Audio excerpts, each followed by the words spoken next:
Kitten. Yeah, right.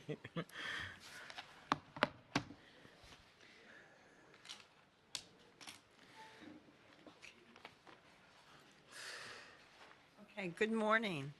Good morning. Today is Tuesday, February 1st, and we are gathered here today for a briefing meeting. We are gathered here today. It sounds like a wedding. I'm sorry, go ahead. Okay. And first on the agenda is board discussion of the superintendent final candidate selection. And at this time, I'll turn it over to Dr. Dale Caldwell of Ray and Associates for our instructions. Thank you, Board Member Fisher. Good morning, everybody. Morning. I don't know about you, but it was a long but very good day yesterday. So, I'm tired but energized because the comments I heard were positive about both candidates. So it really was just wonderful to be part of that process. And it was a 12-hour day. So if the public should know that it was a lot of work. And so today, what we're going to do, first, I guess, if the conversation, I'll turn over to Ms. Fisher or the board president. But we are going to fill out the matrix, and we're going to do it anonymously. So to really do that vote after the discussion, and then we'll know, the public will know what the vote is, and I guess there's an action meeting later today where the official vote will take. So with that, I guess I'll turn it over to you. Any discussion or anything before we take the vote? Okay, board members, any discussion regarding our candidates? Ms. Vaughn? Yeah, isn't there one more piece of information for us to get, the Yes, and the I experience asked about interviews? that. Where's that information? So Suzette said she was going to send it to us momentarily because we did not It receive was it kind yet. of a, It was just sent. She sent it. She did oh, send she it? just did? I don't have it on my email. She just sent it. I can tell you what the scores are. This was all sent to Mr. Collins I'm sorry, may I, Ms. Fisher? Yes, please. Thank you. This was sent, Suzette had sent this out to Mr. Collins last night, and they sent part of that, but the scores were, the only thing I have is the scores, and it was 29 to 38. Where, That's all 29 for Mr. Ramirez and 38 for Mr. Bernier, but I do not have any other, I did not see any other documents Okay. pertaining to that. Right. Can we please maybe see it. Yes, Ms. take a break? Gittens? Yeah, I don't know where that is. I haven't seen it. And even if it's coming at this point, Miss Rivera sent it to Chair Jordan. So we didn't send I'm sorry. anything to the I entire apologize. board. I must have it So right now. I just got okay, it. but my point being, this is a very, very serious situation that we have to make a decision on, and I believe we should have all of the information and time to look it over. I don't know if that means we take a break for 10, 15 minutes, but I need to see all the information. I can't And I make agree a with decision based on this. That's fine. All right, so then, board members, It's just sent, we'll please. take a 10-minute recess to review the rest of the information and then resume at 9:15. Can I also ask you before we break, the only thing that I was sent, which I just sent it to you all, and I apologize, I thought it was sent out. It just happened. The only thing that is on here are the scores. Yeah, and that, I'm sorry. Ms. Vaughn? Yeah, that kind of disturbed me about the written scores, and then I asked for the rubric and, guidelines and everything, and then that was sent. But, as far as I'm concerned, we have two really good candidates, and I think I know who I'm voting for, but, when it's really close, it's important not only to see a number, but where did it come from? Were they, I don't even know what the questions were. Right, right. This is just numbers. That's what I heard. Please don't talk to the board from the Ms. Fisher, may we ask if they have, Mr. Doda, if he has the questions that could be sent to us, and we can break Yes. for a few minutes and read them and then come back?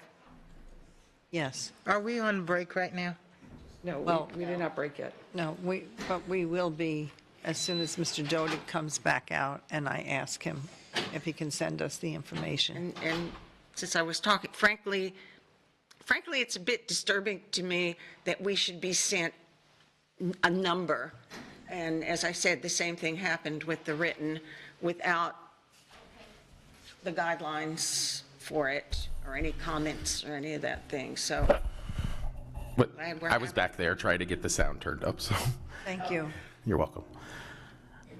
Is there a question? So, yes, so can we have the information about the experience-based interviews, like what? You can have anything you want, sure.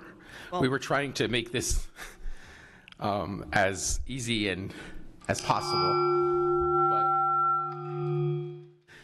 Ms. Rivera can forward everything that we have to you all, sure. Okay, That's not a problem. all right, so then we, at this time, yes, Ms. Gittens? We're waiting for information to come. We haven't received it. It's more than just numbers. I think I need more than 10 minutes, of which some has already gone. I really need time to look at this. Okay, then is 15 minutes adequate to review that part?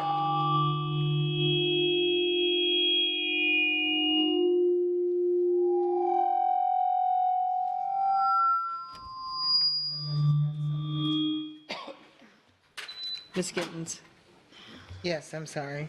What did you say? I saw you had your hand up. No, I was covering to see if that was causing this. Oh, okay, I'm sorry. Ms. Giovanelli, And looking at the agenda, it still has Mr. Malwine on it. Right. Malwine on here. Is there, I mean, I thought that he dropped out, that's so. not- It has to stay on there because that's how it was posted. Oh, okay. I was just curious, that's all I wanted to ask about that. right, Okay, okay. Mrs. what Mrs. period of Patrica. time would we all like? I would say 9:30. I mean, if that's too long for everybody. Okay. All right, so then we will take a recess now, starting now, and we'll resume at 9:30. Thank you. Okay. May I make a comment? Yes. Just as you review that, again, we don't normally do this in the process, the written piece, because, again, I've written 7 books. I graduated from Princeton. I write very differently for books as I do for academics, as I do for memos and leadership. So as you look at that in the rubric, and so as I just encourage you, as you look at that, think about a leadership style, not perfect prose, or because sometimes you're more casual and that works better than. So I think it's important to really understand that, that's why we don't really usually do writing samples. So I think that's important Okay, information. and we reviewed the writing samples yesterday, and now this is the experience-based questions that we're asking about. Do we have? Yeah. So I think, That's just scores, though. They're sending the others. Just sent the scores out. Okay, so are we on break? May I go to? and my we're on office? break, yes, Thank you. until 9:30. We can't do anything till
and extend the break. Yeah. Okay. All right, I'll resume this briefing meeting at 9:43. And then, due to technical difficulties, I will extend the recess until 10 a.m. Thank you.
Okay, we're ready to resume the briefing meeting on February 1st, 2022. The time is 10:09 a.m. And we are having board discussion of the superintendent final candidate selection. So at this time, board members, are there any comments or discussion before we fill out the rubric? Just like to confirm that we all feel we've had enough time to review the materials. Anyone feel like we haven't had enough time to review the materials?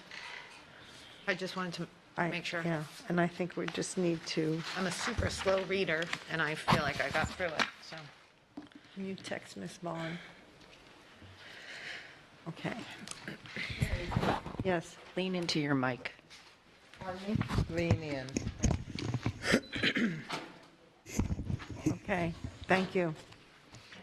All right. Any comments or questions or discussion? Thank you, HR, for running around and doing this for us last minute. Thank you Thank you. very much to HR for all of the work and getting us all of this additional information. We appreciate that. I'll start a conversation. Okay, Ms. Jordan. Okay, in reading the questions, I thought it was pretty interesting how a lot of them were the same when you're reading both, but the scoring was different. It was the same, pretty much the same exact verbiage, but the scoring was completely different, which I thought was interesting. Yes, I don't know if anybody else has seen that. yes. Yes, I noticed that they were very similar. Yeah. Okay. So we've had an opportunity to review the applications and the resumes, and we have had virtual and in-person interviews. And now we've had an opportunity to review the written communication and the experience-based interviews.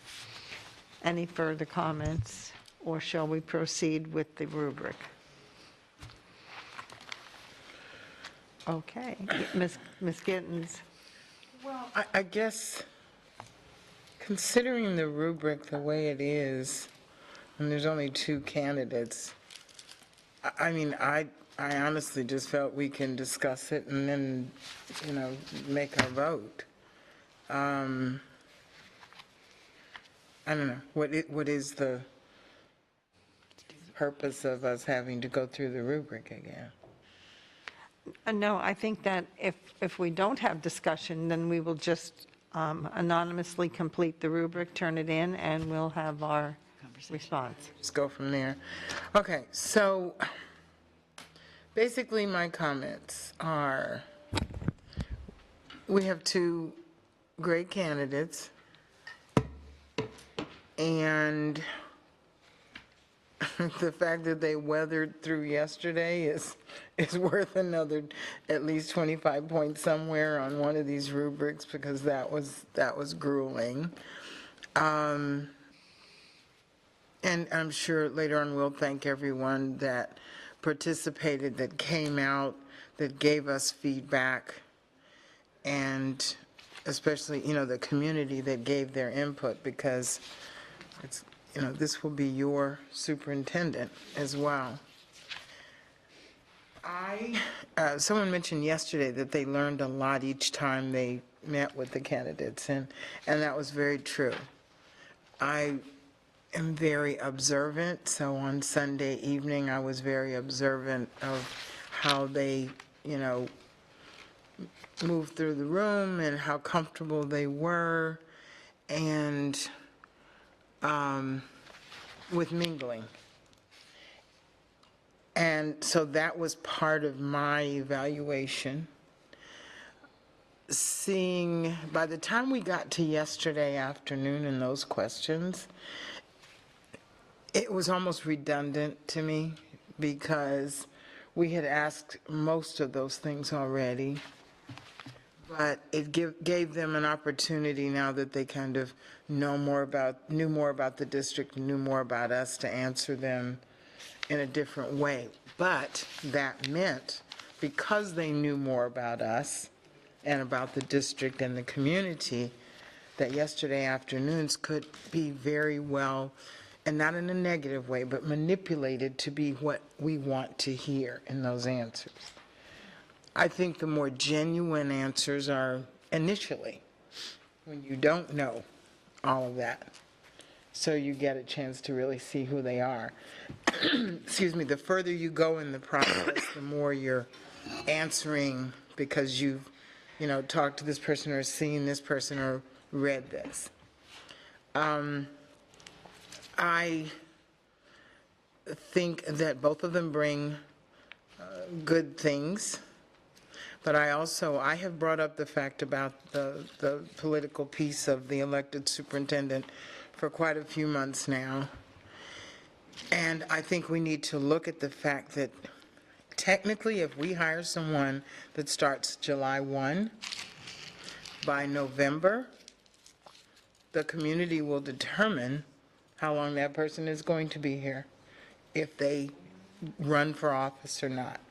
Because November is when the vote will be taken by the community and all voters as to what they want to do. So we're really looking at a person starting in July and having to show who they are and what they're about, what we're going to do in the direction of this district from July to November. Because when people go in that voting booth, a lot of it is going to be determined on what they see happening here and in this district will make the determination. So saying that, I'm asking that everyone look at who can hit the ground running, who can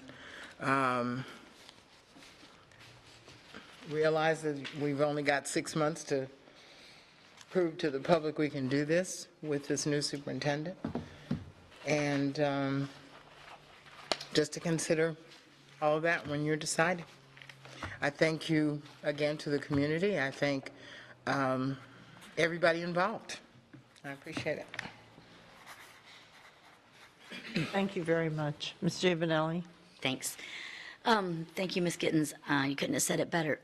I, too, have been concerned over the pending legislation, and I've had a lot of people email, and y'all received them as well, asking us to wait, why rush it, why that asked us to postpone it. One here in particular, from teachers and bus drivers, they're saying that the process has been rushed, that we didn't listen to them. And my concern, it's our job to listen to the community and listen to what's the pending legislation is doing. I was hoping just to wait till, see if it's even going to make it on the ballot. At least, I think we'll know that by March. So that was my concern. I don't think it's fair to the candidates, all of them that have applied, with this cloud over our heads, and what that means for, and then what that means for the actual superintendent that we hire. So I'm concerned that we get a superintendent that comes in here and he's here for 18 months possibly, and the fact that he may have to campaign, I'm very concerned over that. I don't think it's fair for them. What if, and is it fair to our community? Is it fair to our staff and the district? Because what if we get somebody in here and then in November they decide to put it on the ballot? So what does that mean for that superintendent now that's in? Is he going to stay? Is he going to start looking for another job that he doesn't have to campaign for, that he can, so that loom over the district is not fair to our staff. And that is my concern, is that I'm concerned for our staff. So, and then and that includes the superintendent that we would hire today. These gentlemen both are wonderful. Actually, I would be happy with either one that this board, the will of the board decides, because I think they're both bring something to this district that we don't have and that we desperately need. So I would be happy either way with either candidate. So that my concern is now for the candidate that would be our employee or employee. As an employer, I'm concerned over what this really means for our community, because we could still get this far down the road and then still have to have an elected superintendent. And it's because of it's our own fault, because we're the ones that got us here today regarding that. And if we don't take ownership of it now and try to rectify it, then, and I don't even know if we can. So that is my concern, is that the importance of what it's going to do to our employees of the district and what that means, because the uncertainty is not good for come June, when our contracts are renewing and people are deciding if they're going to stay here. I mean, it's just a domino effect. So that's my concern. But if the will of this board today decides to pick a superintendent, the board will have to deal with the ramifications of that in November. Thank you. Thank you. Ms. Vaughn? Well, I respectfully totally disagree with those comments about the elected superintendent. First of all, I have faith that the community will see what an elected superintendent, what the shortfalls are of an elected superintendent. And so there are too many people, I think, that are saying, oh, it's going to be, no, we have to have an election.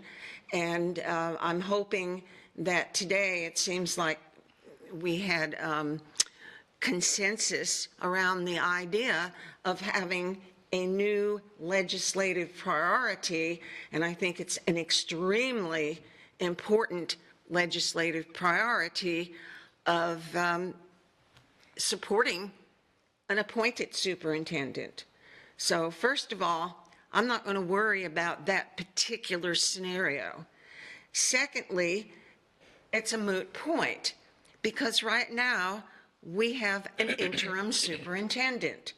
So it was the will of the board to not discuss the changing or the amending of Dr. Savage's contract. And so we, as a board, not all of us agreed, but as a board, we put that aside and we went through this process. Now, I agree there's been a lot of rush with the process, scrambling like today, like getting information late. We get the information, but it comes late, and we have to do what we did today and take a recess. But that said, I think we have two excellent candidates. And should it come to pass that the voters in this county believe that there should be an elected superintendent with a vague idea from the grapevine of who would be running, the kinds of people that would be running for this, I have no doubt that our appointed superintendent, to put it colloquially, would kick butt and get re-elected when the people see the importance. So I don't have that concern. I think it's, Chicken Little, oh, the sky is falling. No, we need a permanent superintendent. We have an interim. We've been, we need a permanent superintendent, and we need it now. We've gone through the process. I've had some concerns about a rush and all of that, but we're here.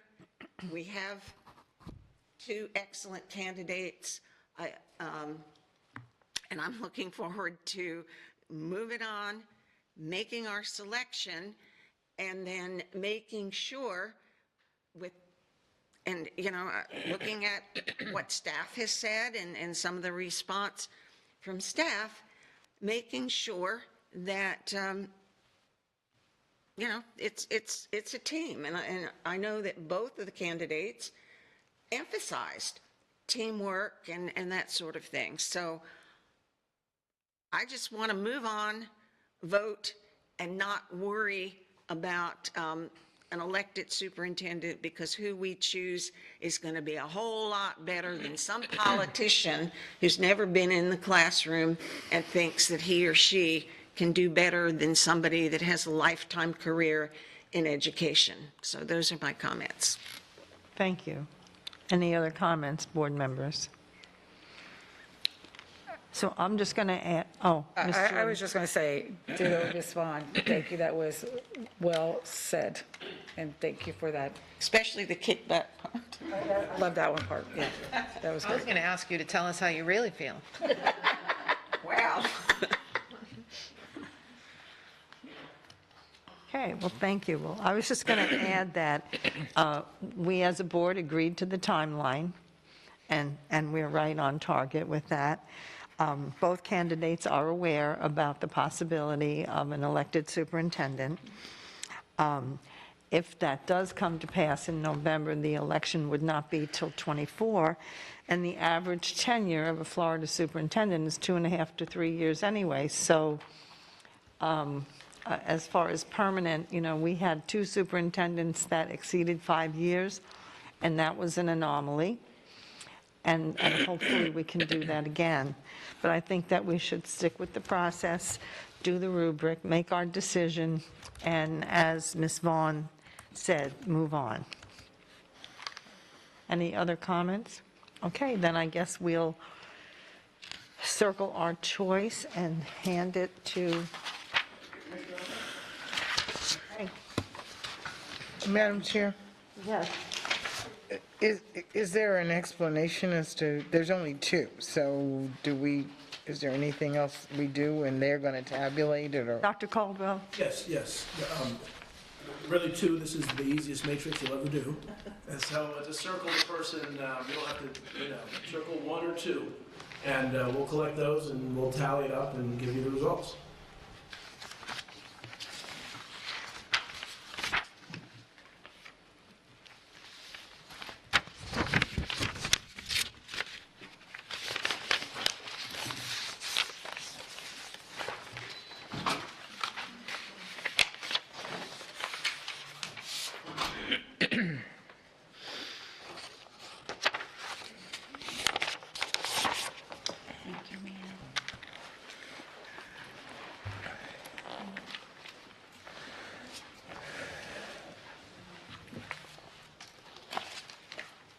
Ms. Fisher? Yes. I know they're tallying the votes, but I feel like we really haven't had, no one really has conversation about how they feel about either candidates, or are we just? We can do that after the tally. Okay. Ms. Giovanelli, are you ready? Okay. But isn't it a moot point after the tally? Well, Saying, yeah. I mean, that's why we had time for discussion and comments. So I assumed when I didn't see any more reaction that that was finished.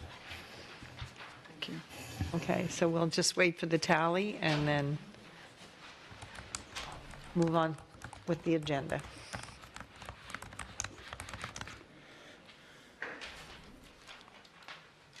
I've shuffled them, so I have no idea who did what. So. I did it in blue and black, so you couldn't tell, right? Ms. Fisher, just for clarification and make sure that I'm also clear in terms of the process. So once the board finishes its tally and its discussion in the briefing, you will not be taking a consensus. You'll go to the special action meeting and take your formal vote at that time? Right. Okay, so that way the public will have an opportunity to speak at the briefing prior to any consensus or vote, and then the public will have an opportunity to speak at the special action meeting. Yes. Just want to make sure. Thank you. Yes, thank you. Madam Chair? Yes. So I'm not clear about that either. Are we, after this vote today, are we having an action meeting? We How have an soon? action meeting following this meeting, Okay. at which we'll vote. I think that's at 12:30. And- Yeah. And what you're saying, though, because it's a briefing, the public will get to speak at the end of this? Sorry. It's fine, I got it. Okay.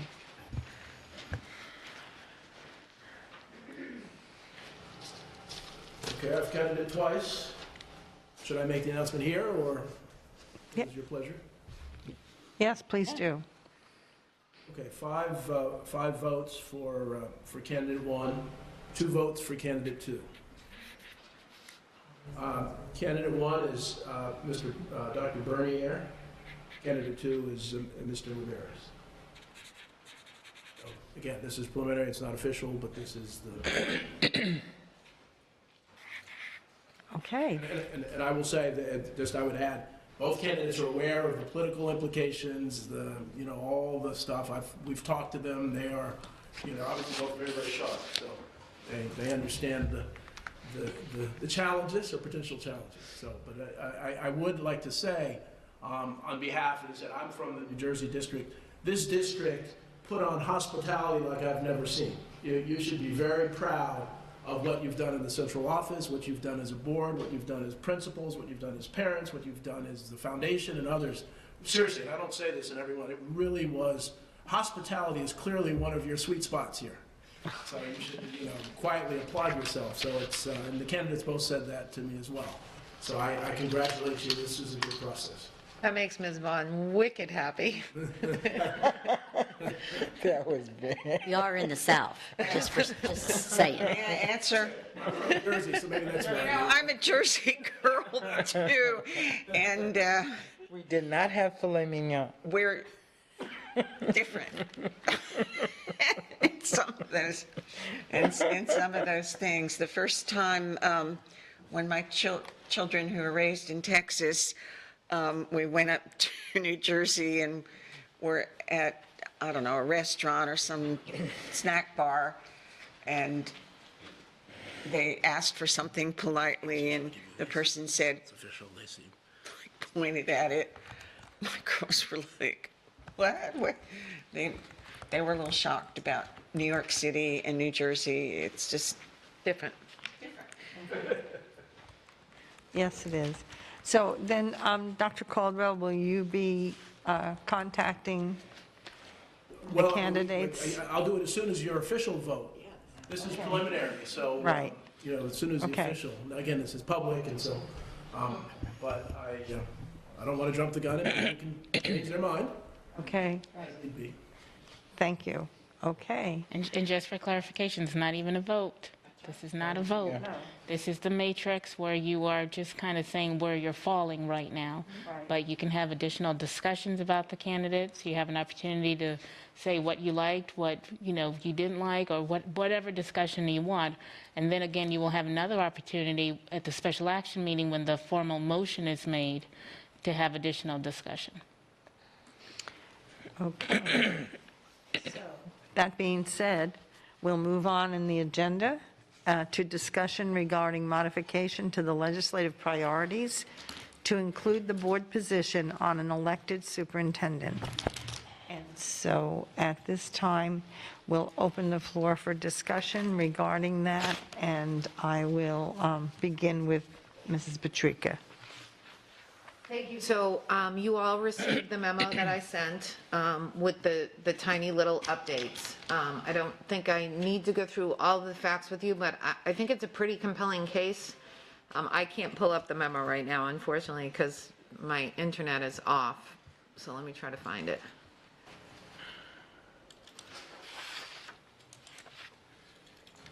Give me a second, please. My internet is off. Okay, so, 13,567 school districts in the United States have an appointed superintendent. 142 have an elected superintendent. Those are strictly between the states of Florida and Alabama. And in Alabama, you have elected superintendents in districts with fewer than 2,500 students. There are 13 school districts in the state of Florida that have a grade of C. That is the lowest grade for a school district in the state of Florida. The one thing all of those districts have in common is an elected superintendent. It is a near universal practice to have a superintendent appointed by a governing board.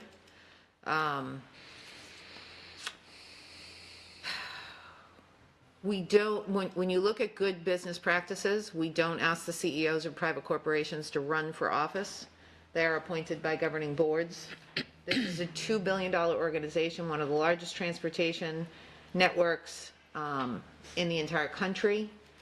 We are the largest food service enterprise in the entire county. We employ 13,000 people. We educate 97,000 students. We have a $2 billion budget.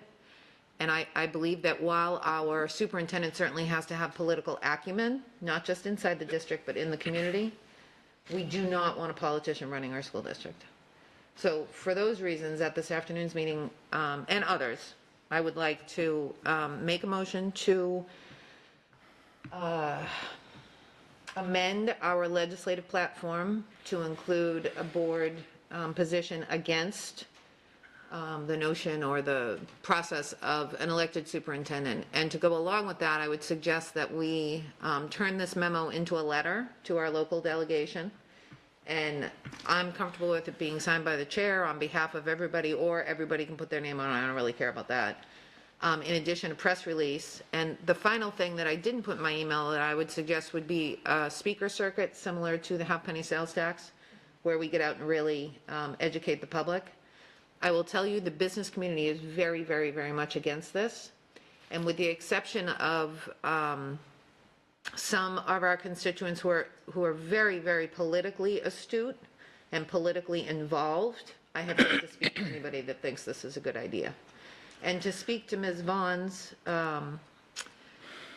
suggestion about the community, I believe that in a general election where you have more people show up to vote, you are going to find a significant majority of this community that does not want more politics than is already in public education at a time when we are already so divided. Look at the process we just went through. 5-2, my suggestion this afternoon is going to be, we can't go wrong with either one. So why not go with the will of the board, right? Why? Because we hired experts who brought us national candidates from across the country who are qualified. They have expertise, they have experience, they have education. We can't guarantee or even really suggest that we would get that in an elected superintendent. The only two qualifications for an elected superintendent are to be free from felony convictions and to live in Lee County. Now, there's a difference between being an appointed superintendent who can run a district at a very high level and being someone who's willing to put their name on a public ballot. We all know how terrible that is, or at least I will say it's terrible. Some people love campaigning. I hate it. And Ms. Giovanelli, you made the point. Campaigning is a full-time job. And do we want our superintendent to be focused on anything other than student achievement? No, we want our superintendent focused only on that, not on the full-time job of campaigning. So there's a lot of reasons why I think this is the right way to go, and I'll shut up now. Okay, board members, Ms. Gittens. Okay. I can't say that I do not agree with some of the points that Ms. Patrica made. However, at this point, I feel rushed. I feel, that coerced into doing this now because some of the board is going to Tallahassee. We have been in the midst of choosing a superintendent and all the things that have gone along with that, plus our other workload. I don't think that we are at the right point to do this all. I'm not ready. I have not had time to talk to enough constituents. I have not spoken to legislators. My point is, why are we trying to, all of our legislative agenda has to do with children. It has to do with either money for children or books for children or school buildings for children. And in a far stretch, yes, this does. However, we are nonpartisan at this point. That may change with the legislation as well, but it has not at this time. I think for us to hit the campaign trail on a partisan, very, very divisive issue is not the best thing for us to do right now. Right now, we have divided our interests in all the things we have to do as far as getting a superintendent. We still have a plethora of schools without teachers.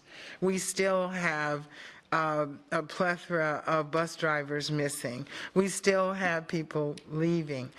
I think if we're going to put our energies on anything at this time, it would be the situations at hand, and taking care of the situations at hand.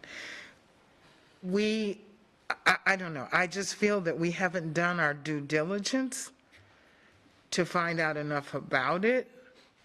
I appreciate the work that you did and the information that you provided, but I don't feel like I want to be rushed into, we're going to hit the ground and go out to all of the community and talk about why we don't want this political situation at this time.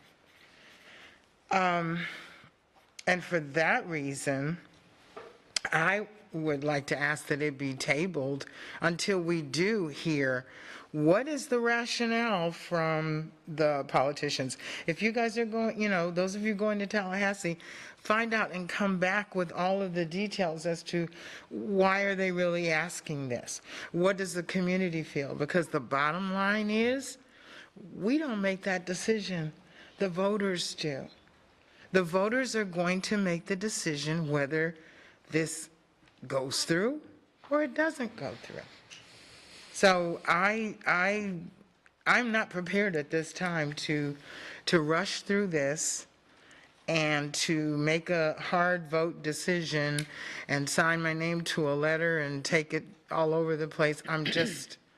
I do not feel comfortable, and I feel, rushed and coerced in doing that. Thank you. Okay, thank you. Ms. Vaughn? I don't feel rushed on this, but that's because I've been following this for months. In terms of timeliness, the co-sponsor of this bill almost a week ago started tweeting about this, and has a decent following, and has tweeted that all the Lee County lawmakers want this. I find as a school district, this is an issue like, and I wasn't on the board when the campaign was out there for the half-penny sales tax, very similar to that. Frankly, it's not for us to say, community, how do you feel about this? Because the average person, except for people that are very politically involved, will not have thought about this. They will not have had a feeling about this one way or another. And if there's already one side just coming out tweeting, and honestly, I saw no rationale except this is what we want, I think it behooves us as a district to tell everybody, give the facts. And I believe with the half-penny sales tax, the board came to a decision, and I believe if there was a member or members that didn't agree, that person didn't speak against it, but just didn't go out and speak for it. But I see this as a total undermining of public schools, of what public schools have stood for. I see it as a slap in the face and a disrespect for the profession of being a lifelong educator. To, the people that I have heard about that want to run for this, of course, we could very easily have lifelong educators, people with the backgrounds of the individuals that we just reviewed. But I know for a fact there are flat-out politicians who have never been in the classroom, who think that they can do a better job than someone who has devoted their life to education and their studies to education. And as an educator myself, again, that's insulting. That is so insulting, and I believe it behooves us as a district to say, look, here are the facts. This is the way it is. Nobody's saying, well, I wouldn't say we all need to go running out right now and start campaigning. The bill, you know, it's no doubt the bill will be on the ballot. But you know, if there are people, especially people that are running for re-election right now, and they feel that they don't want to get involved, as long as they don't speak, if we make a board decision that we want this, as long as they don't defile the will of the board, so to speak, I don't think that they need to go out and campaign for something that they don't feel strongly about. I, for one, feel strongly, and I've already started talking to people about this, and I feel like this would strengthen us. There are a couple tweaks I looked at in what Ms. Patrica wrote, but by and large, I think it's excellent and makes the points. So I do support this, and I think it is timely, since the co-sponsor has already started a tweet, at least a tweet campaign, and certainly once that bill gets signed by the governor, it will be off and running. So those are my comments. Thank you very much. Any other comments, or Ms. Jordan? Yes, thank you. I also had sent you all the information that I had received, which has a great deal of information of the pros and the cons. And I think it does behoove us to make sure that people have the facts. And when this was brought to us, it was actually brought to me by Representative Pearson Malachi. She told me that this is something that she was asked to do and that she was going to be bringing it forward. And I relayed that. That's been some months ago now. But she wanted us to be aware that that was something that they were going to put. Now, the reason behind that, I really did not hear a reason why she was going to put that forward. However, I do believe that it does become a popularity contest, and I believe, well, I know when you look at the stats and the facts that there is no accountability. We can, as a board, we can direct. We really can't direct even, because they have the power to do whatever in the world they want to do. So where does that leave us as a district? And I just think that that's something that we need to, and I do like what you have here, but I know that I personally would recommend that we either state it or put it in there, you know, the fact that where is that accountability at? And if you look at this, what I sent you, it will have, it's a clear line of the pros and the cons and what that, the good and the bad. So we need to make sure that we are actually stating facts. Yes, thank you. Ms. Gittens, then Ms. Patrica. Okay, and like I said earlier, I agree with most of you, the fact that it's probably not a really good idea to do this, but we are an education organization. And in my mind, our job is to educate, not to coerce or not to prove or, you know, change people's minds, but to educate.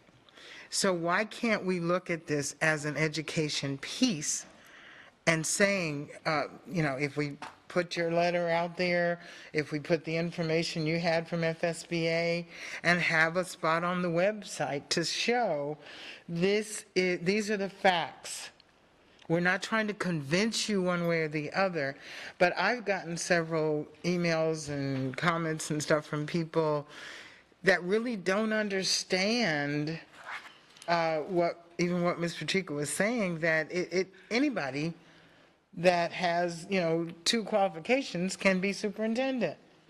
And they don't, the public, I'll say most at this point that I've heard from, do not understand that. They're looking at, they may not like what we're doing up here, so they're just going to change it, but they don't understand the ramifications. My suggestion would be to do an educational campaign. I would not want to go out trying to explain it to people like was done with the half-cent tax. But we, as we are out and about and people contact us, we have the facts, they have the facts. If they want to read it, it's there on the website. And it's not swaying and saying a partisan issue, because otherwise it's going to become very partisan. Yes, thank you, Ms. Jordan. Okay, thank you. Oh, I'm sorry, Ms. Patrica, then Ms. Jordan. I'm sorry. Ms. Patrica. Ms. Patrica? No, go ahead. Okay. What I was going to say, and thank you, Ms. Gittens, it is about educating. That's exactly what this is all about, is going out there and telling the story, our story. To me, it's not a partisan thing. It's like we need to give people the information. We need to give people the facts. Putting on the website, and you yourself continuously say we have to make sure that everybody is seeing this. People that don't have children, they're not going to be looking at our website. People that are going to vote may not look at the district website. So how is it educating when we're not taking it out there to share? I mean, I know I've been speaking about it ever since they shared that with me, because I think it's important for people to know that and to have that information and to have the facts. So I definitely will continue to speak on it, because I think that it's imperative that we do that for the future of the district, for the future of our children. We just have to do that. You missed the point that I said, but that's right. Okay, Ms. I Patrica, was and then hoping we Ms. could hear Morgan. from the 2 members of the team that we haven't heard from yet before I go for a second round. Okay. Please. Fine, thank you. And then Ms. Morgan, then Ms. Giovanelli. Yeah, so I hear Ms. Gittens' comments about the fact that we muddy the water with respect to our agenda, which is focused on doing what's best for kids in this district. On the other hand, the long-term impact on students and staff in this district will be significant. It will transform the educational opportunities, in my belief, that these kids will have. And for that reason, I feel we've been pushed into a corner where we have to acknowledge the political reality of what is happening in this state and in this county. And so we need to stand up, and we need to say, and it's regrettable that we have to expend energy on this rather than on what's really important to us, but I believe that we have to take a position. We can't not take a position. Being passive about this is exactly the scenario that the other side is looking for, and there is another side, and they are going to be, as Ms. Vaughn said, very, very, very aggressive in their campaign. So I understand your concerns, but I feel that we have to engage. We have to engage and respond to this at this time. Thank you, Mrs. Morgan. Ms. Giovanelli. So I'm here to represent my stakeholders, or my constituents, which is the staff at the district, the teachers, the students, the parents, the community, and we're not talking about how come we're here in this place regarding the possibility of an elected superintendent. I believe that I can't support this today, because here's why. Because this is just going to put that division in that wedge even greater with our local delegation and our legislators. We need to be figuring out how we can work with them to stop something like this is happening. No other district is dealing with this. Collier certainly is not. Charlotte certainly is not. And we have to ask ourselves why. Because we haven't listened to our constituents. We have not listened to the community. We've got a letter from teachers saying we're not listening to them for the last. They named several superintendents prior to the last superintendent. I think that's what we need to be talking about, because this letter will only drive that wedge far greater than we can come out from. And excuse me, and that is my concern. And I think that has been part of our problem, is not looking to work with our local delegation, working with Tallahassee, and they continue to do things to take the power from us and keeping the power local. And that does affect our students. I'm not saying I support an elected superintendent. I get to vote on that if it gets on the ballot. And that's what I believe we need to let our community make that decision and vote on that. It's going to be the will of the people that's going to make that decision if it gets passed in Tallahassee. I'd like to go and talk to Ms. Persons Melika about this in depth, and who is behind her in making this, and putting this up on the ballot and getting this on the ballot. I think that's what we need to be addressing. It does affect students in the end, and I think that we as a board have not listened to the community and not listened, and that's how we've got here. Not listened and tried to work with delegation, the local delegation. So I won't be supporting this today, and I don't want my name on it, so I'm going to make that real clear. I would be more favorable if we could figure out how we can work together and not be divisive in this situation. Thank you. Ms. Jordan? Okay. Then Ms. Gittens? Thank you. I just wanted to say, there was a comment made that they had not heard from us on if we were for it or against it. So the legislators had made mention that nobody had come out to them, none of us had talked to them about this.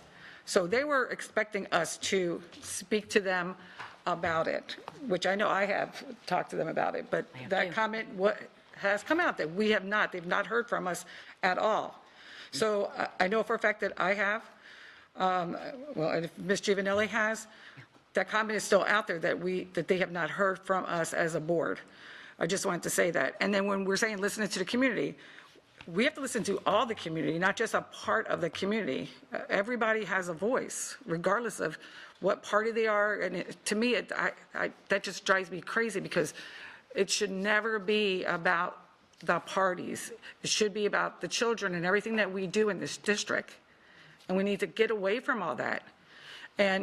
But we have to make sure that we are listening to all of them, all the community, not just a certain group of the community.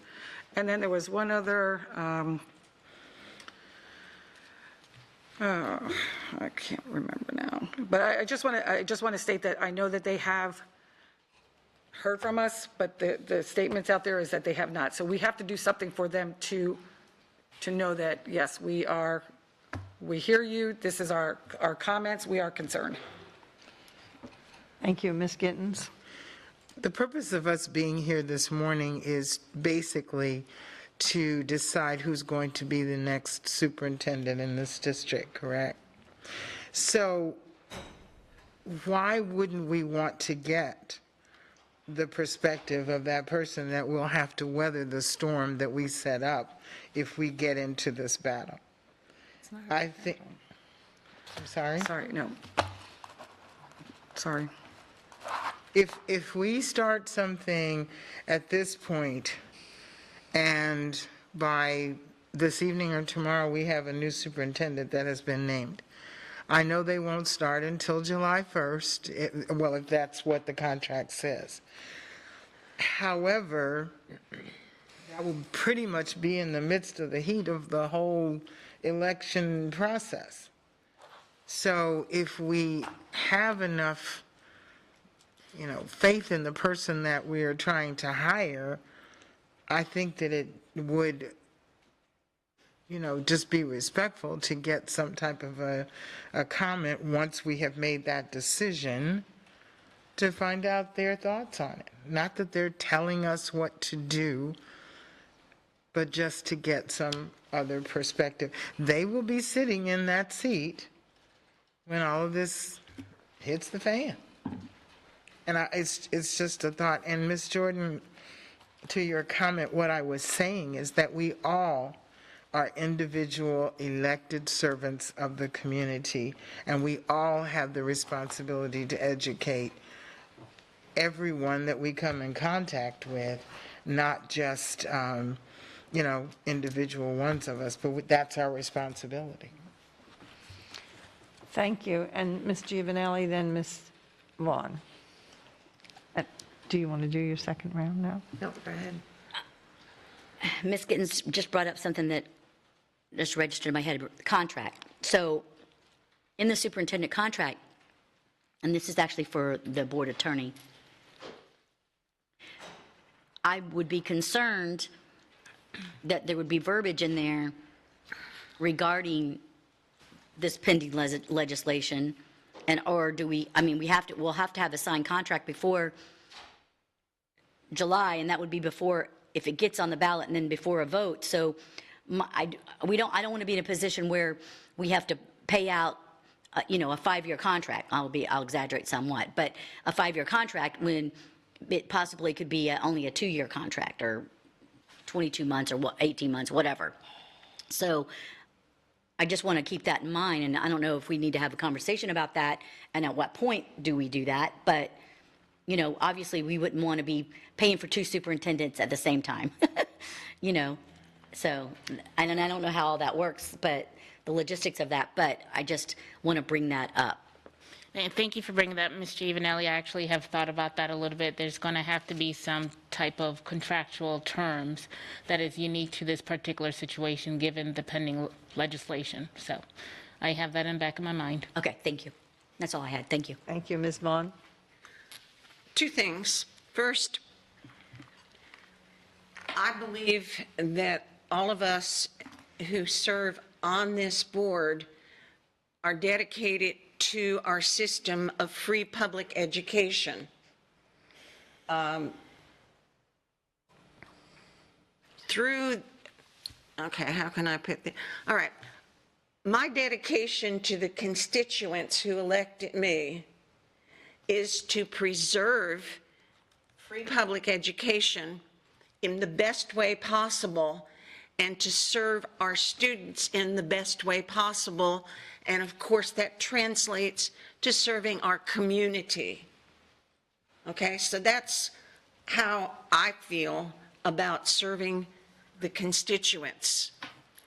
The fact of the matter is, in dealing with local delegates, one in particular who brought this bill forward and dubbed himself as a co-sponsor several months ago, and I have the tape of this, and I'm going to put it back out there, told a CNN reporter that he believed public education, these schools that we serve and we have dedicated ourselves to, are government schools, that he would not advise parents to send their children to the government schools, and when pressed by the reporter, said yes, he would like to see them dismantled. This is a person on our local delegation. Now, kudos to all of you that can get along with someone who has gone down the path to say that he would like to see public education, the government schools in Florida, in Lee County, dismantled. I don't go down that road. I'm not running for re-election, but I can tell you what, no matter what, I will be out there as a private citizen should this bill go through, battling against a politician trying to run a school system. And so I think this is timely. I think that if people aren't ready for this to be a press release, that we at least need to make a stand so that those who are going to Tallahassee can say, the board has made a stand on this. If they're, and it may be they're just a couple of us that are for this at this point. I am absolutely for it. I devoted my adult life to public education, and if it goes away, even the people that think that we're indoctrinating children or what, there are going to be a lot of sorry people out there, because I worked 1 year in charter schools. Couldn't wait to leave. Charter schools don't serve the entire public. They take, at this point, some of the schools don't have ESOL teachers, or they don't. Do you really, how many charter schools, how many private schools are dedicated to the kind of children we serve in schools like Buckingham and others? We take care of everyone. And if you really want to see public education go down the drain, this is a key step in that. And so I vehemently oppose this, if you couldn't tell. And no matter what the board decides, I, as an individual, will be going out and speaking against this, as an individual, not as a school board member. That's all. Thank you, Ms. Vaughn. Ms. Pachuca, before I let you do your second round, may I make a comment? Please. Okay, so looking at the facts, looking at the data, and recognizing that nationally, almost every school system has an appointed superintendent, it is our job as a board to educate our public and to take a stand against this, because we have invested in this community too much. The federal law says that we have to provide a free and appropriate public education for all students. And so having an elected superintendent might disrupt our progress that we've made to this point. So I do support taking a stand as a board, and that's all I'll say right now. Ms. Patrica. Thank you. So I do think that during session, we have to be able to respond quickly to changes that are occurring in Tallahassee. And for the most part, FSBA does a really good job on sort of killing bills that hurt school board members, allowing us to advocate publicly for those things that directly impact children. I don't think the connection between this and the impact on children is at all tenuous. I think it is a very direct connection. If I may, through the chair, ask, what about this feels coercive? I brought this to the board based on a discussion that we had last week, in hopes of finding some kind of consensus, certainly not to coerce anybody or force anyone to do anything. I really, if I may ask through the chair, what feels coercive about this for Ms. Gittens? May I answer? Yes, please. I have brought this situation up for months, and I have asked about it when we started with the superintendent search. And no one had any appetite to deal with it. And I was told no, the vote was, 6-1, whatever, to even discuss anything about it. And then all of a sudden, to me, it seems sudden that because tomorrow or today you're going to Tallahassee, now we need to do this. I still feel that if we're hiring a new superintendent, that the current superintendent and the new superintendent should be able to weigh in on this. But I mentioned that, and there were crickets. No, you all went on to the next subject. No one even addressed what I said.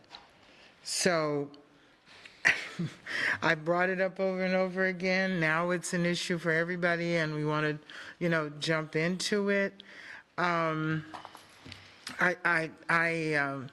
Like I said, I totally agree with most of what you're saying. But the process in doing it, I don't feel comfortable, going out and selling this.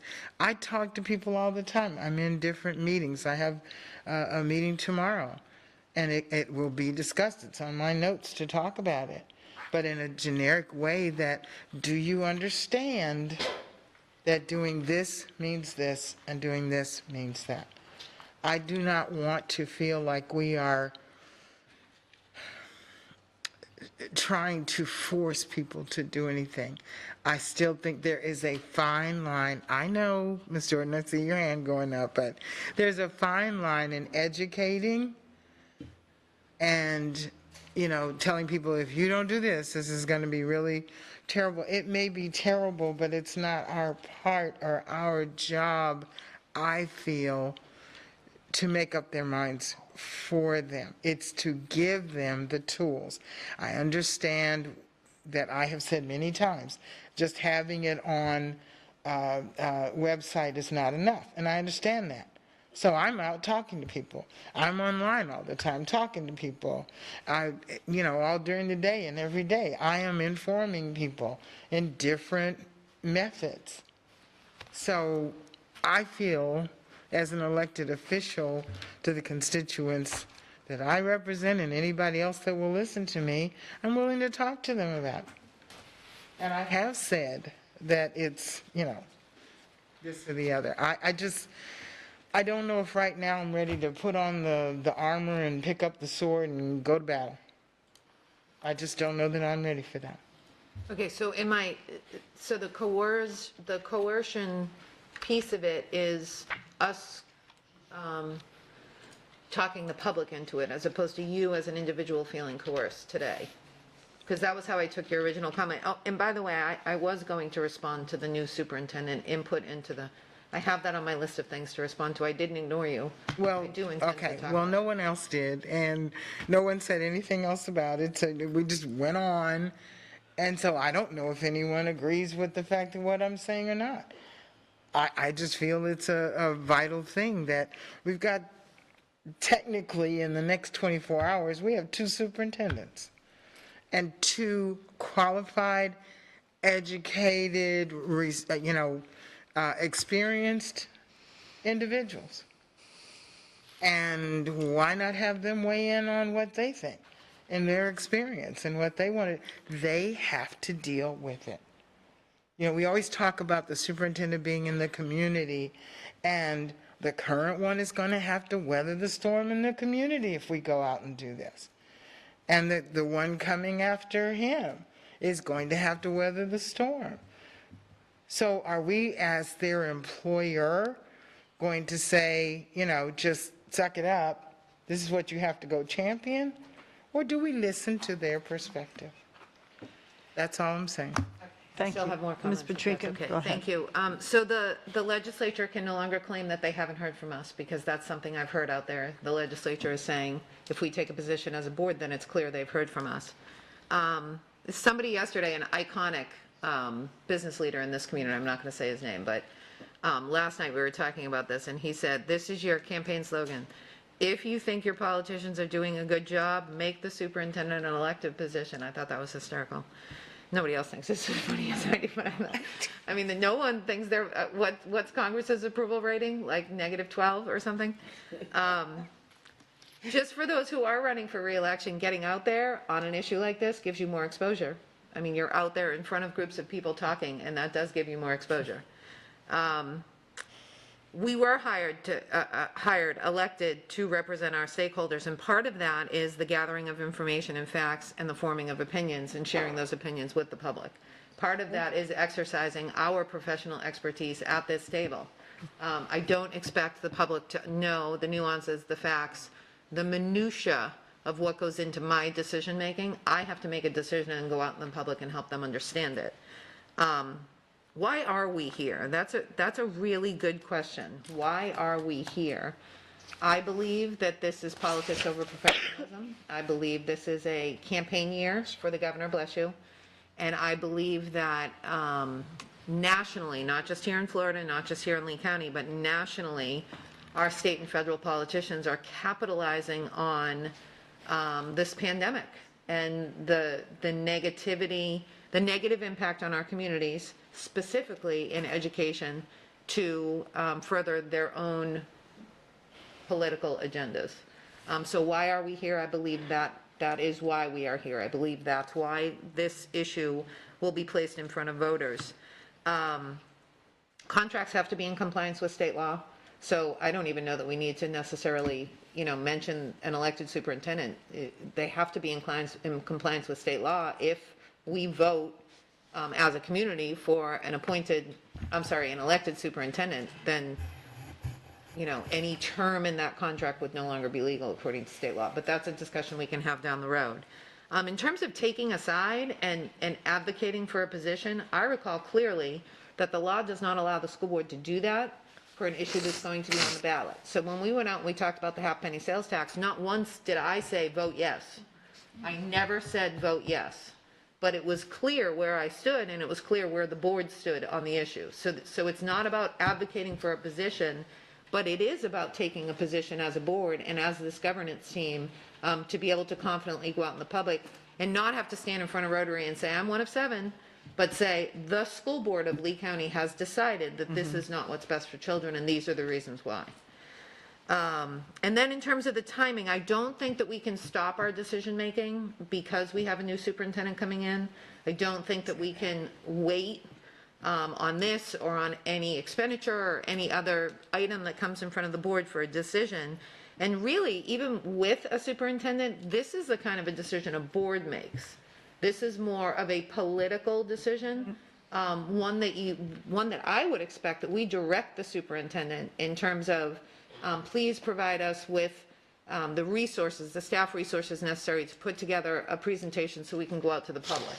I'm not necessarily asking the superintendent for his political opinion or feedback on this because that's not his realm. His realm is the daily operations of the schools outside of politics. And finally, in terms of the timing of this, I'm not asking us to do this tomorrow. I'm asking for us to take a stand. I'm asking for us to write a letter to the delegation so they can't claim they haven't heard from us. I would like to make a press release. And then I'd like to direct the superintendent to have staff begin to think about how to put together a presentation so that a couple months down the road, when this political thing starts to heat up, we can be part of that mix. I'm not talking about going out and making these presentations tomorrow. Hiring a superintendent is number 1 today, but we do go to Tallahassee tonight. And we will be interacting with legislators, and it's important for us to have a board position on this as we head up there. Those are my comments. Thank you. Thank you. Mrs. Giovanelli, then Mrs. Jordan. So Mrs. Jordan brought up good points. I would like to see the pros and cons so people understand. We're talking about educating. I'd like to see the pros and cons to the being in the information that we provide and that we put out there to the community, because just saying we don't like it and it's because for whatever reason is not, I think the community is going to decide ultimately anyways if it gets on the ballot. So I think that our pros and cons will only educate and help their decision. I had another thought about, and then it went out I'm sorry. But I think it's important that it is important that we communicate that out to the community so that there is that understanding. Oh, yes, my thought, really this is like, to go from an appointed to an elected is regression. We're actually going back from what we know is best. And that's sad, but again, how did we get here? I think that is what we have to talk about, and I don't hear anybody wanting to talk about that. So I'll leave it at that. Thank you. Okay, Ms. Jordan. That's what I forgot. Thank you for reminding me. So how did we get here? We got here because certain people decided for us that they were going to put this bill up there. That's how we got here. And My next, and then I hear Ms. Gittens stating that she has brought this, and then maybe I misunderstood, brought this up over and over again. I don't recall that, and I keep pretty good notes. And then battle. Why would we assume that we're going into battle? This is not about going into battle. It's about giving truth, telling the story, and just giving facts and selling it. We don't need to sell it. We just need to give the information and the correct information. So when I'm hearing those little words, it's like, this is not about a battle. It's not us against them. It's not us against anybody. It's just, let's make sure people have the proper information so people can make a good decision, with the facts. And that's all I have to say. Thank you, Ms. Fisher. Yes, so, Ms. Gittens. Okay, I have to say this. I attended several of the half-cent sales tax presentations. I was not on this board. I was not even, a part of this decision-making. As a member of this community, as a voter, I felt when I left each one that it was to convince me to do something. It was to convince me as a voter that if I do this, then this will happen. That to me creates an action. An action versus education is different. An action is, I'm telling you this so that you can do this. Education is, here are all the facts about it. And like I said, I don't know that as human beings, as we are presenting something, if we feel really strongly about it, that our thoughts and feelings are not going to ooze out in our presentation. It takes a very disciplined and strong person not to do that. I don't know that I can stand up there without people knowing how I feel about it. I mean, scripted and all of that, that's fine. It's just a fine, fine line for me. And I think we cannot try to convince people. We just need to educate people. And that if we have this script that you're talking about creating, and we all have the same facts, then we have the ability to speak to whomever we want to, whenever, and to make sure we explain it in a concise way. When we start making a schedule and going on the road with it, there's a fine line, so. And ever since I've been on the board, one of our legislative priorities has been asking for local control. And over the years, we have lost local control. I get that. We are responsible to the people in this community who elected us to be the Board of Representatives. And we need to take a stand as a board. And our business community is behind us because they realize that we are the economic driver for this community. And this is unique to Lee County. So I think it's important for us to educate, but we need to do it as a group. None of us has the authority to do it individually. So we need to take a stand as a board. And I think that the facts and the information in both the information that we got from Ms. Jordan that we're able to find on the website and that Mrs. Patrica has put together it's almost a no-brainer. I mean, when 99% of the country has an appointed superintendent, there's a reason for that.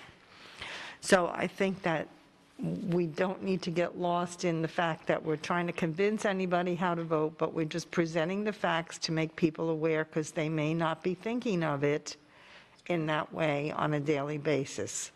We haven't had an elected superintendent in Lee County since the early 70s, and there's a reason for that. Can I please respond to that very quickly? One of the things that I wanted to say, and I've heard several of you talk about that the business community is behind this. then why can't the foundation or the business community set up the PAC to do it, and we support them as an arm of what they're doing, but not us stepping out, we be the leader. If the business community is behind it, why can't we just join in what they've already done? And that could come down the road, but I think right now we have to decide as a board that we want to take a stand and educate the community with the facts, that's it. Ms. Patrica, then Ms. Vaughn. Well, I was going to ask for consensus on various items surrounding this, but if you have another comment before we do that. My only comment is, I was not on the board yet at that time with the half-penny sales tax, but I was attending a lot of meetings, and I probably heard that presentation 4 or 5 times at least. And I specifically remember that there was not an ask. However, typically at the meetings that I was attending, there would be a few other people that supported it, that were not board members, not staff members, but somebody referenced a PAC and that sort of thing. And they were the ones that actually had some literature, or, you know, if you want to get involved, if you want to support. So I think what's happening here is we're saying, like, tomorrow, let's go out. And no, we're not saying that. All that I thought that we were looking at here is to have a consensus on whether the board wants to take this stand, and in which case we can vote formally at the next meeting. And secondly, to provide, in between what Ms. Patrica wrote and what Ms. Jordan sent us with the chart of pros and cons, to have the talking points at hand. I would like to see a little more time taken in exactly what we want to say, but I would like to see us today have a board stand on what we were talking about, and then work out how we're going to present it. But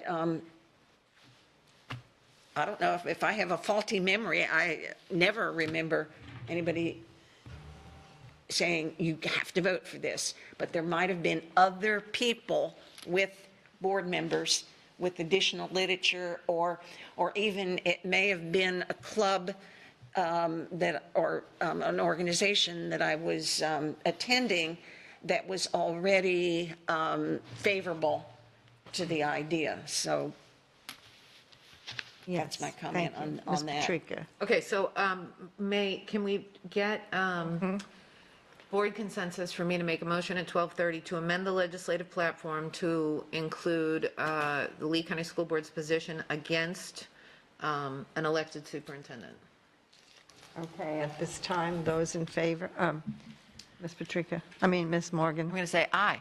Aye. Aye. Ms. Gittens. I'm not sure what you're saying. You're basically saying we're back to where we started this conversation, and if I say yes, I'm agreeing to everything that we've No, discussed I before. have 3 different questions here that I'm going to be asking for consensus on. This is simply literally what I said, to amend the legislative platform to include the Lee County School Board position against an elected superintendent, period. No letter, no charts, no nothing, just the board comes out against it, period. I'm sorry, but I just think we need to get it more. Okay, Ms. Jordan? Aye. Yes, please. Yes. Okay, so we have 5-2 in favor of. So I'll make the motion this afternoon, consensus. assuming nobody changes their mind, it will pass. The next thing I'd like to ask is for the board to direct the chair to work on a letter to include the, some of the language in the memo I sent to you, along with the chart of pros and cons, to be presented to our local delegation and to be released as a press release, to be voted on at Tuesday's meeting. And I would like that letter to be signed by the chair as opposed to each individual board member, because I've heard some discomfort with having individual names on that letter. Thank you. So signed by the chair on behalf of the board. Could I get consensus on that item? Okay, please? Ms. Morgan? Aye. Ms. Vaughn? Aye. Ms. Gittens? Nay. Ms. Jordan? Aye. Ms. Patrica? Yes, please. Ms. Giovanelli? So this one's a hard one because this is what I asked for. Because I actually support that, but I really don't support the whole, I know it sounds silly. Because I want the community educated regarding the pros and cons, and that's really the important part of this. And this has nothing to do with me personally and my vote, and the will of the people are going to have the ultimate vote at the end. But I would support that, actually. And I. So 6-1, we have a consensus too, for the chair to prepare a letter with the pros and cons and Mrs. Patrica's facts and data. May I ask a question? No. Why, is it because we have certain members that we would not want everybody's signature on that? Because I don't mind if my signature is there, but I just want to make sure that everybody's comfortable with just the chair on there and that everyone else's signature is not on there if they agree upon this. Ms. Morgan? I want my signature on it, please. Yes. And I do too. I was just trying. I know I was just going to say, she was accommodate. appealing to me. So, Ms. Agree Vaughn? with that, you said. well, I agree with you, your name being on it. Oh, okay, I don't want my name on it. So then I would, okay. But the consensus was taken with the chair signing on behalf of the board. I want my name on it too, Ms. Morgan, but in order for us to compromise, can we get there? Yes? All right, and then finally, I'd like to seek consensus to direct the superintendent to begin gathering names of organizations to whom we could make presentations and to begin to put resources toward imagining what a common presentation would look like, with an eye toward this being like a 3-month process, perhaps a 4-month process. But rather than hit staff with it the week before we want to hit the road, give them some time so they can schedule it into their days. That would be the last thing I would ask for consensus on. Okay. Ms. Morgan? Yeah, so frankly, I think we need to turn to the public to do it. I see, I'm really concerned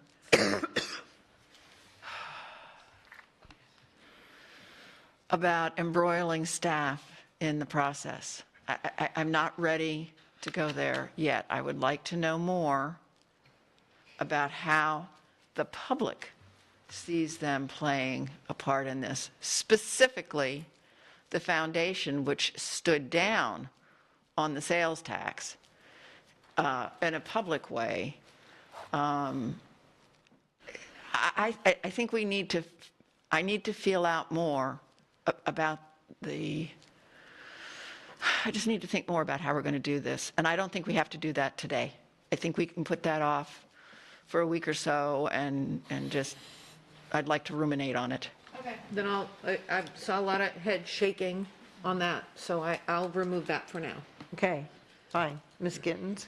My comment on that is that, 20-some minutes ago, I brought up the fact of asking the business community to do the heavy lifting, if this is what you're going to do, and for them to champion and for us to follow with them, that we not necessarily be the lead. And again, you still went back to, let's get staff and let's just move ahead with this. Thank you, Ms. Morgan, for bringing up that objection. That's exactly what I was talking about when we first started the conversation. Why do we have to be the total champion? If there are the businesses that you all are saying, all these people are agreement, Well, why not get a pact of those people that are in agreement in the community and have them champion and we be a partner?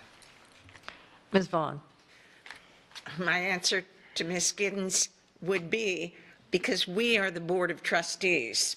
I'm referencing the paragraph in which Mrs. Patrica did the analogy between large companies and the CEOs of the companies. And I think that's an appropriate analogy. We are the people, not the business community. We are the people that the constituents entrusted to run this system of public education in the best way possible. And I think as a board, we have done it. We've made some progress, I believe, in transparency, in listening. I know there's going to be people that say, no, you don't listen, but I think we do. So it's us. It's on us. And I think it's important for us to talk to not just our present superintendent and our whoever we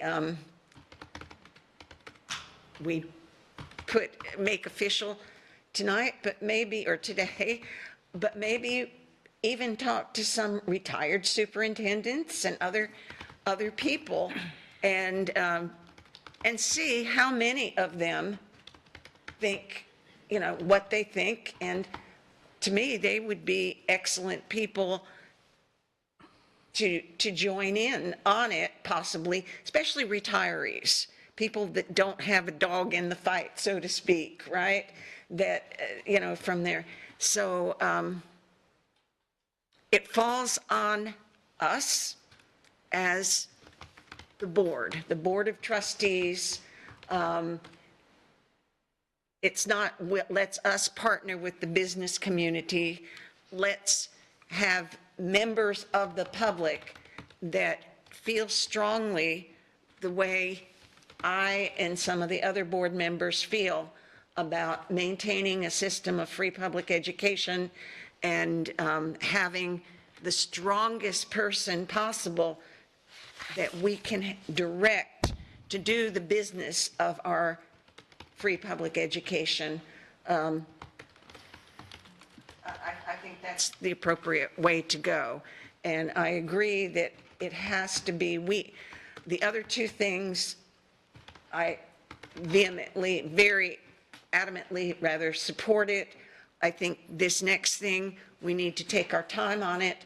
And I think we need to solidify our list, including the pros and cons. And actually, I already started doing that and using this, and I'm going to be adding things from the other things that were sent, and plus doing a little extra research and article reading on my own in the next couple weeks. But I agree that we need to, in terms of tasking whomever we decide in developing something that's premature. Thank you. Ms. Giovanelli, then Ms. Gittens. I believe we do need to hear from the community. I think that we need to be listening to the community, because I think that's what's most important. The reason, back to how we got here, the community also elected our local delegation that's bringing this against us, basically. So why aren't we acknowledging and owning that and taking ownership of that, and how we can work better and have better relationships with them so that we can work together and not work against each other? And I know you want to blame Tallahassee, but we as a board need to discuss why we're having to counteract what Tallahassee's doing constantly. And that's a big issue. And Tallahassee was voted by the people. Everyone's elected, so why elected officials working together. That's what I think for the best betterment of our community. I think that's what's most important at this point.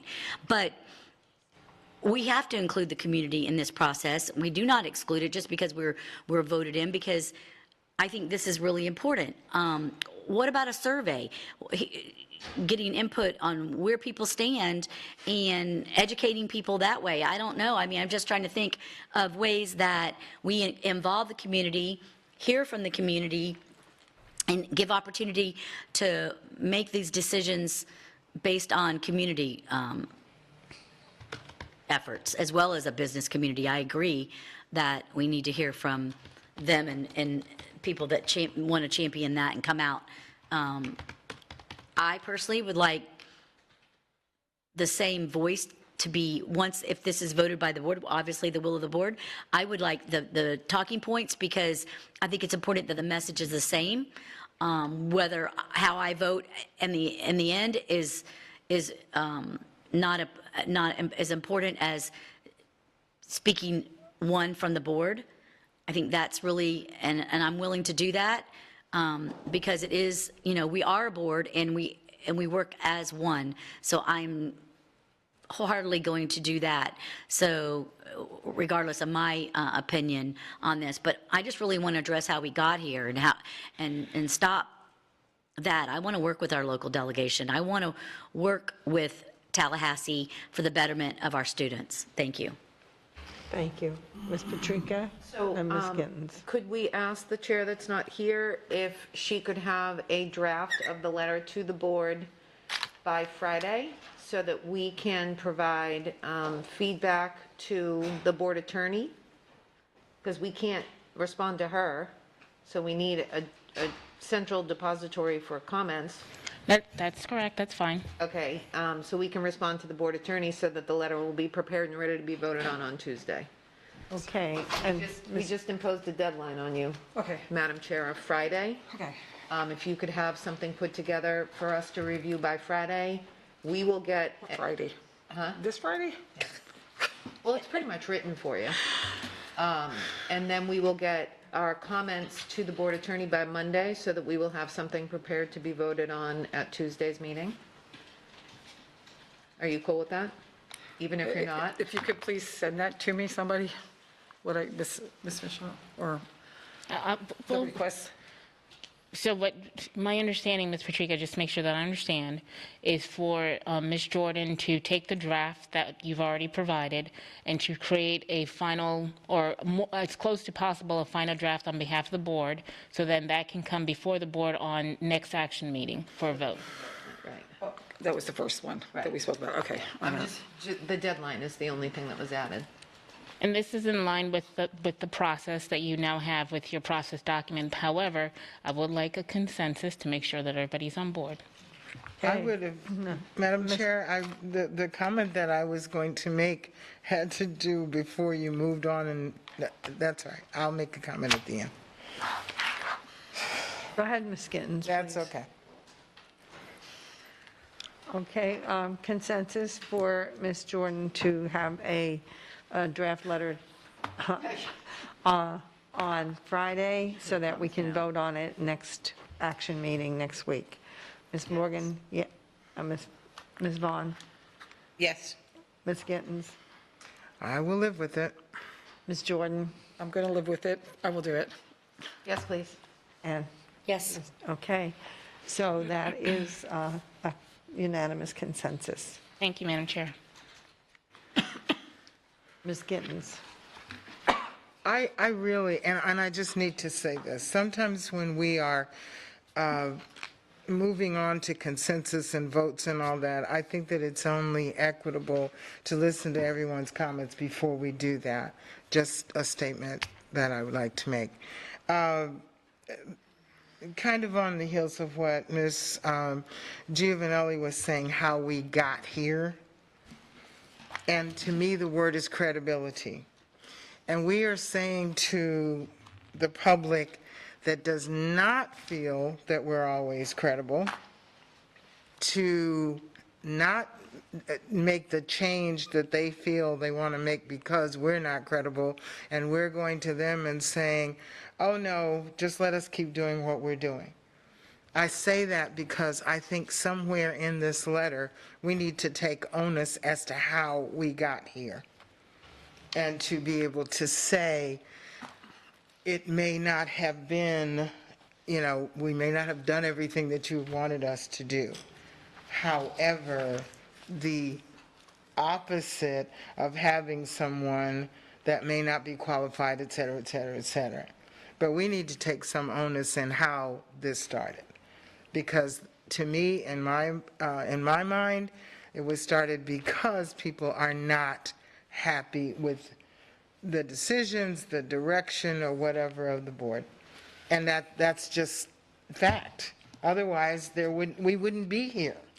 And I think that we have to keep in mind that our constituents are large in number. We have nearly 500,000 registered voters in Lee County. So we have to be sure that we're listening to all of our constituents. And some of them may not be unhappy or vocal about it. So we have to, get a feel for the lay of the land and make sure that we are responding to the greater good, the majority of our constituents. And may I just answer that? The majority of the comments I've gotten that are in agreement for us going to an elected superintendent are from staff and teachers and employees.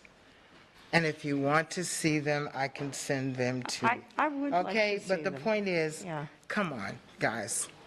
The point is, ask your constituents that are employees, ask them, and maybe like Ms. Giovanelli was saying, some type of a survey that shows where this is coming from. You are all alluding to the fact that there's a small group of people that feel this way, and that's not exactly what I'm hearing.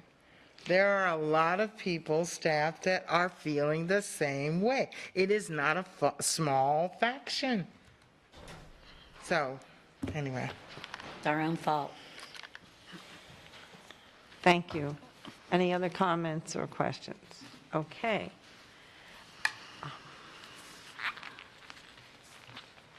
Then next on the agenda is public comment. Thank you. Bruno, please address public comment. Thank you, Madam Chair. School board policy provides the opportunity at this point in the meeting to address the board concerning any matters on this meeting's agenda. If you completed a public comment card, please put it in the basket. Please be advised that the board will not respond during public comment to remarks made by speakers. Speakers who fail to follow proper decorum in the chambers will be ruled out of order. Any speaker continuing with such remarks will be required to relinquish the microphone per Board Policy 1.11 and may be removed from the chambers, and there will be one warning.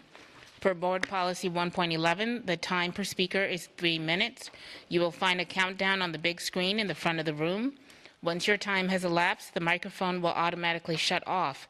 Please state your name when you approach the microphone, and I'll call you 5 speakers at a time. Please follow staff's direction. Madam Chair, there are 5 speakers, and I will go ahead and call them at this time. Mike Love, Jacqueline McMiller, Denise Nystrom, Tara Jenner, Chrissy DiVigili. So the individuals who are still here, if you could please line up. And we will begin, I guess, with Ms. DiVigili.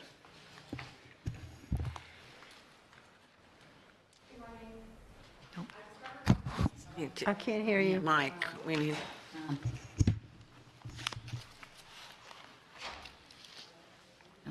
It's,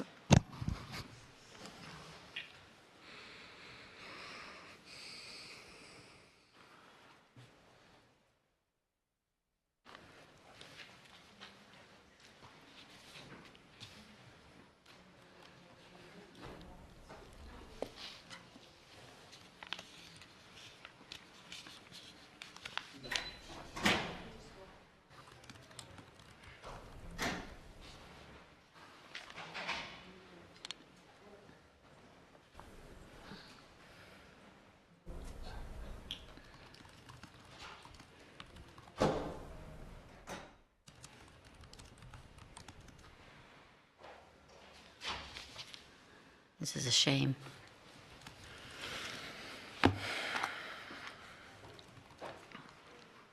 Can I just walk up here and talk? Did you like your last week? We can try this one. That's a good sign. No comment. Smart man.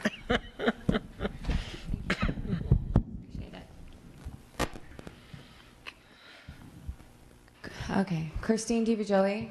I discovered something the other day as I was watching videos of the board meetings over the last year.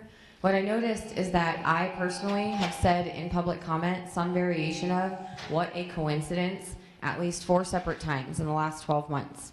Is that a coincidence? I doubt it. Some of you may remember the timeless phrase, "those who forget their history are doomed to repeat it." You know, I purposefully chose not to attend the superintendent community reception on Monday evening, just as I will not support either candidate today. I believe this whole hiring fiasco was rigged from the very beginning, and I refuse to play along with your charade. I am so disappointed in some of you. I only say some because I expected this from the others. But the fact that all of you sit up there and in one breath you say how lovely the 2 candidates are, and then in the very next breath you talk about how rushed this whole process was, it just goes to show everyone that this board is still fractured beyond repair, and it has no business hiring a superintendent at all. I cannot believe that not a single one of you insisted on halting this search until Ring and Associates fixed their screw up. You know, because they assured the board on more than one occasion that we would not end up with only 2 candidates due to one dropping out in the last quarter. Where is the integrity? Where is the accountability? Where is the genuine concern for stakeholder input? Let's actually talk about that for a second. Why is it that certain school board advisory committee members were invited to the private superintendent event, and yet the community parent reps that were specifically chosen to help choose the next superintendent were not invited? And furthermore, why did Debbie Jordan bring the local president of the Lee County Democratic Party to that private event? I just listened to her try to preach to all of us about how this should be about the kids and not party lines. Must be another Lee County coincidence. You people are not fooling anyone. None of this was supposed to be a politically driven decision. This is supposed to be about our children. It is supposed to be a parent, teacher, student, community-driven decision. And you all have failed once again. Goodbye.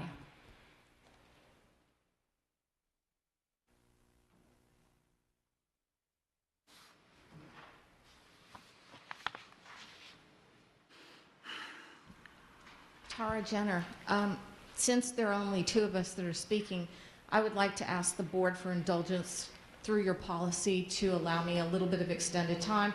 I'm already getting a nay from Chris Patrica, which is really funny because I was actually going to agree with her on something today. It's not the HVAC in here, but hell has frozen over. That is the reason why I'm going to do it. Okay, let me start off by saying that I'm guardedly optimistic by the rubric that you guys have completed. Stating that Dr. Bernier is your apparent preferred choice for superintendent. However, I will say this, as far as the issue dealing with the elected superintendent, you guys are the reason, and so is the previous board and probably the one before that, that there is so little confidence in what you guys are doing when it comes to selection of superintendents because of the track record that you have. Bluntly, a letter coming from you all as a group saying that you oppose elected superintendents is going to come across as rather self-serving because you're basically saying, I want to keep my power control. However, having said that, I think an elected superintendent position is an abysmal idea.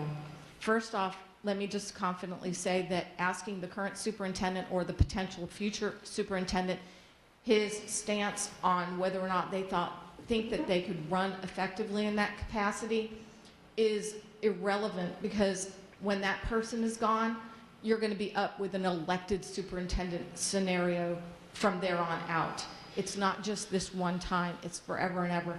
But this is more of a moratorium on you guys. It's a statement to say that there's little confidence in what you do. And one of the reasons for that is the fact that when you do these rubrics, you don't tell us who you're voting for. you don't tell us which one of you guys are the ones that gave a thumbs up for one candidate over another. We have no confidence in you. And that is creating a crisis of confidence, which is resulting in this knee-jerk reaction of individuals turning around and saying, we need to do something different just because it's different. And different isn't always good, and in this case, I agree, different is not the right thing to do. If you look at the 17th Amendment in the United States Constitution, it modified the manner in which individuals serve in the Senate in the United States, Senate, that is, specifically. And it was presented as if it was going to give individuals more authority and power and control over who was representing them in the U.S. Senate. Nothing could be further from the truth, because the biggest problem we have with the U.S. Senate right now is the fact that they have a 6-year term with no option of recalling them when they're not doing their service in the best interest of the state. And the same thing will happen if we have an elected individual as a superintendent. We will not have the ability to recall as we currently do if a board does it. Oh, and I volunteer to help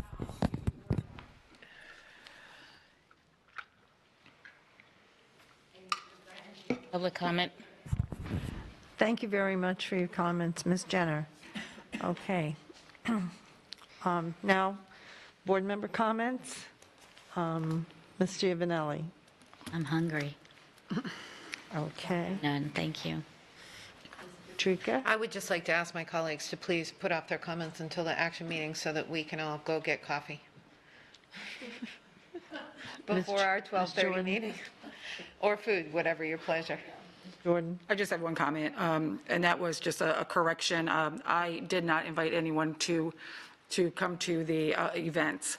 And the reason that there was the Democratic chair that was invited was because of the fact that the Republican chair was invited. So we have to make sure that if one is coming to be nonpartisan, that we have to invite all. So that's how that happened. And if they chose not to come, then that was on them. But that is the reason why that took place. Thank you. Ms. Gittens? No comment. Ms. Vaughn? Since it was brought up, I just feel that I need to make a comment on that particular reception. I personally was quite surprised when I saw a couple of people at that particular reception that didn't really fit the guideline that we were given. And I was quite appalled when I heard that there were the heads of 2 different political parties that were invited, because I don't see them as, I see them as political leaders, but I don't see them as community leaders. I was thinking more in terms of people that actually do work with children, and, you know, the kind of work that supports us as a school system. And I think actually it might have been a good idea, depending, I mean, that list, just put it out there, started out, I don't even know, like a couple hundred people, and then it went down, and then it went up. And as a board member, I'm just going to say, although we were asked to give input, and I did give limited input, I think it turned out like the birthday party of the popular kid who didn't want to invite the class nerd or something. I don't know. I wasn't happy with the way that whole thing, and I'm just going to go on record. I do appreciate what the foundation did. I appreciate all the work that went into it, but it was another example of, you know, if we seem a little dim on what we're saying on these things, it wasn't a board vote or a true board committee that, or a true board, let's all start by saying who we would like to see, and let's work from there. So I'm glad that those of you in the community that didn't have a chance to attend the private reception at least had a chance to attend the community reception, and my eyebrows were raised as well on some of those invitations, is what I can say. Thank you. Thank you. Mrs. Morgan? I have no comment. And I have no comments except to thank Dr. Caldwell for his assistance today and wish you happy traveling. Thank you. Ms. Gittens? Yes, Ms. Fisher, on board docs this afternoon at 12:30, we're discussing the modification of legislative priorities. Is it possible to get at least the current priorities and Ms. Patrica's letter or any other documentation on the, just added to board docs prior to that meeting so that everyone will know what we're talking about at that time? And I know it's a draft and it will be fixed, but it will give people an understanding of what we're discussing. Don't know the answer to that, but So I'm sure that the letter can probably be uploaded because it was uploaded in this briefing's agenda, so we can upload it to the action meeting. With regard to the legislative priority document, we'll have to track that down and see if we can upload that. Thank you. okay, thank you. All right, seeing no other business and hearing no objections, this meeting is adjourned.